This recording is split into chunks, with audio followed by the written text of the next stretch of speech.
Guys हामी video edit गर्दा चाहिँ हामीले विशेष गरेर चाहिँ काइनमास्टर एप्सलाई हामी प्रयोग गर्ने गर्छौँ र काइनमास्टर एप्स चाहिँ एकदम राम्रो छ भिडियो एडिटिङको लागि र काइनमास्टर हामीले चाहिँ विदाउट वाटरमार्क कसरी डाउनलोड गर्ने भन्ने कुरो चाहिँ तपाईँहरूले सिक्नु भएको छैन वा त्यो विषयमा तपाईँलाई जानकारी छैन भने मैले योभन्दा अगाडि नै त्यो भिडियो चाहिँ मैले अपलोड गरिसकेको छु। म त्यसको लिङ्क पनि तपाईँलाई डिस्क्रिप्सनमा दिनेछु, त्यहाँ गएर तपाईँले चाहिँ काइनमास्टर विदाउट लोगो चाहिँ तपाईँ डाउनलोड गर्न सक्नुहुन्छ। र आज विशेष गरेर म साथीहरूले तपाईँहरूलाई एउटा कुरो चाहिँ के यो भिडियोमा जानकारी दिन लागिरहेको छु भने हामीले काइनमास्टरमा चाहिँ हामीले आफ्नो टेस्ट फन्टहरू चाहिँ कसरी डाउनलोड गर्ने।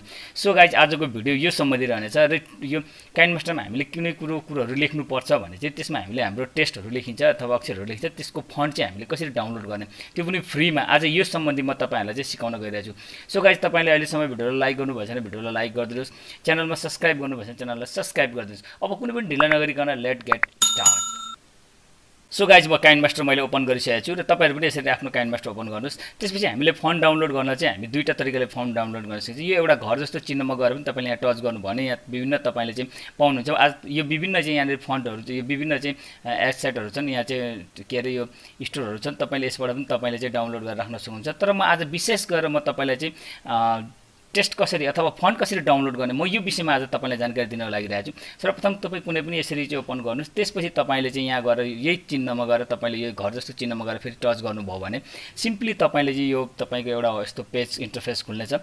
त्यसपछि हामीले टेस्ट डाउनलोड गर्नु छ, यानि कि हामीले चाहिँ अक्षरहरू डाउनलोड गर्नु छ। त्यसको लागि सिम्पल तपाईँ यहाँ टी भन्ने छ, यहाँ तपाईँ यसमा आउनुहोस्। टीमा आइसकेपछि तपाईँ देख्न सक्नुहुन्छ यहाँनिर चाहिँ सान सेल्फी छ, होइन सेरिफ छ, डिस्प्ले छ, ह्यान्डराइटिङ छ, कोरियन, जापानिज, अरबिक, चाइनिज, विभिन्न किसिमका यहाँ भाषाहरू छन् र विभिन्न किसिमका चाहिँ यहाँनिर चाहिँ फन्टहरू छन्। तपाईँलाई कुन फन्ट मन लाग्छ तपाईँ यहाँ चेक गर्न सक्नुहुन्छ। जस्तो म सेरिफमा गएँ, सेरिफमा जाने भने विभिन्न किसिमका चाहिँ यहाँ आउने छन्। अब यसलाई डाउनलोड कसरी गर्ने, सर्वप्रथम म तपाईँलाई यो एउटा स्लोभर 27px भन्ने म यसमा टच गरेँ। त्यसपछि तपाईँ यहाँ देख्न सक्नुहुन्छ डाउनलोड भन्ने अप्सन छ, तपाईँ यसलाई डाउनलोड गरेर राखिदिनुहोस्। यसलाई डाउनलोड गर्नु भने तपाईँको अटोमेटिकली काइनमास्टरमा सेभ भएर बस्नेछ। तपाईँले कुनै पनि अक्षर लेख्दाखेरि तपाईँ यो फन्टमा लेख्न सक्नुहुन्छ।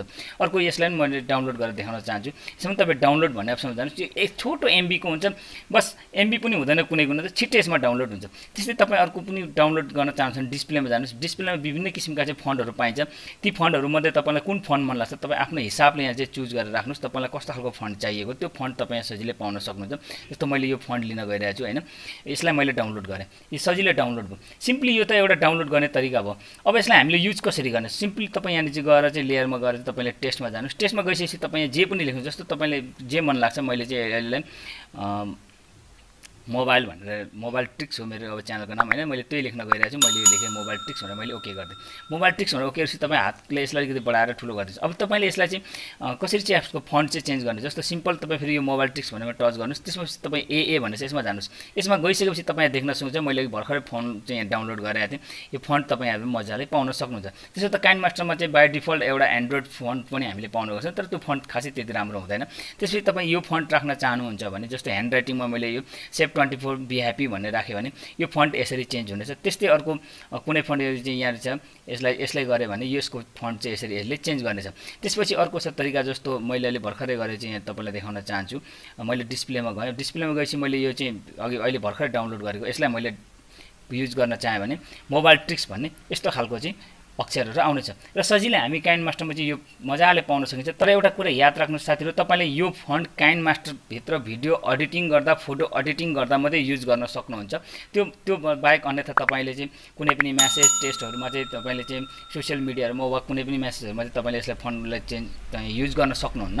सिम्पल तपाईँले काइनमास्टरभित्र बसेर तपाईँले जस्तो किसिमका फन्टहरू यहाँ राख्न चाहनुहुन्छ तपाईँ त्यही किसिमका फन्टहरू तपाईँ यहाँ राख्न सक्नुहुन्छ। जस्तो मैले भर्खरै अघि एउटा डाउनलोड गरेको मैले तपाईँलाई देखाएँ, होइन यहाँ विभिन्न छन्, तपाईँले यसरी राख्न सक्नुहुन्छ। यो मैले डाउनलोड गरेर राखेको, यसमा तपाईँलाई जस्तो खालको मन लाग्छ त्यस्तै खालको फन्ट तपाईँ राख्न सक्नुहुन्छ। सिम्पलमा फेरि तपाईँलाई लास्टमा एउटा बताइदिन्छु कसरी डाउनलोड गर्ने भन्दा यो घर जस्तो चिन्ह छ अथवा ब्याग आउनुहोस्, डाइरेक्ट तपाईँले काइनमास्टर ओपन गर्दा पनि यो घर जस्तो चिन्ह आउँछ। तपाईँ यहाँ टच गर्नुहोस्। टच गरिसकेपछि यहाँ तपाईँले सबैभन्दा मुनि जानुहोस्। मुनि गएर टी भन्ने छ, टीमा जानुभयो भने विभिन्न किसिमका चाहिँ जस्तो अब यहाँ हेर्नुहोस् मैले एउटा चाहिँ यो देवानागरी भन्ने मैले यसमा टच गरेँ। मलाई देवानागरी फन्ट चाहियो भने मैले यो फन्टलाई मैले डाउनलोड गर्नु छ नि, यहाँ म यसमा गएँ, त्यसपछि डाउनलोडमा गएर अप्सनमा गएँ, यो एकैछिनमा चाहिँ डाउनलोड हुन्छ। यसमा सजिलो डाउनलोड हुन्छ। र यो चाहिँ साथीहरू काइनमास्टरमा हामीले फन्ट कसरी चाहिँ युज गर्ने अथवा फन्ट कसरी डाउनलोड गर्ने भन्ने विषयमा यो भिडियो थियो। साथीहरू तपाईँलाई यो भिडियो कस्तो लाग्यो, यदि मन पऱ्यो भने साथीहरू भिडियोलाई लाइक गरिदिनुहोस्, च्यानललाई सब्सक्राइब गर्नुभएछ भने च्यानललाई सब्सक्राइब गरिदिनुहोस्। नेक्स्ट टाइम फेरि म तपाईँहरूसँग काइन्डमास्टरमा हामीले एसेटहरू ट्रान्जेक्सनहरू कसरी डाउनलोड गर्ने भन्ने बारेमा लिएर आउँछु। तबसम्मलाई take care, tata, bye by.